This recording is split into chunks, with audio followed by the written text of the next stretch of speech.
Ulysses S. Grant played a pivotal role at the Battle of Shiloh, fought on April 6 to 7, 1862, near Pittsburgh Landing in southwestern Tennessee.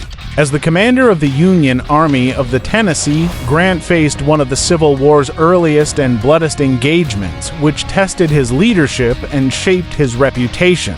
In early 1862, after securing victories at Forts Henry and Donelson, Grant moved his army up the Tennessee River, aiming to disrupt Confederate rail lines at Corinth, Mississippi. By April, his roughly 49,000 troops were encamped at Pittsburgh Landing, awaiting reinforcements from Major General Don Carlos Buell's Army of the Ohio.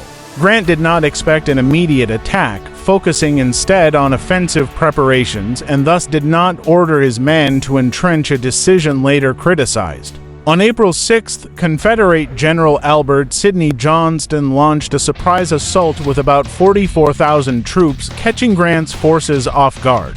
Grant was at his headquarters in Savannah, Tennessee, 9 miles downstream, when the attack began. Hearing the sounds of battle, he quickly steamed upriver, arriving at Pittsburgh Landing around 9 a.m. The first day was chaotic. Confederate forces drove Union troops back from their camps near Shiloh Church, through areas like the Peach Orchard and the Hornet's Nest, toward the Tennessee River. Grant remained calm under pressure, organizing a defensive line along the bluffs above the landing, bolstered by artillery and naval support from the gunboats USS Tyler and USS Lexington. Despite heavy losses, including the death of Johnston that afternoon, the Confederates couldn't break through completely.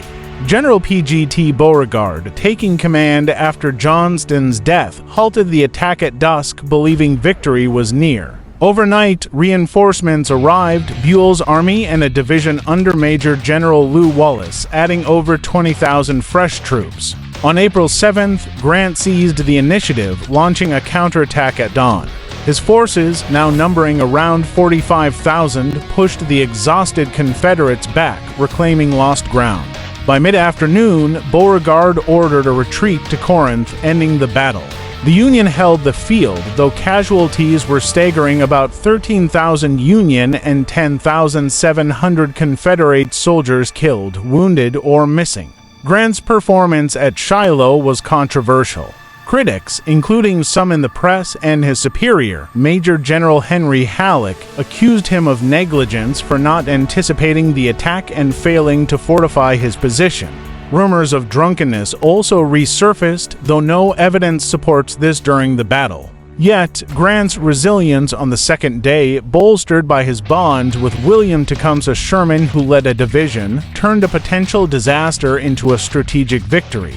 The battle dashed Confederate hopes of reclaiming Tennessee and secured Grant's foothold in the West, though it came at a high cost.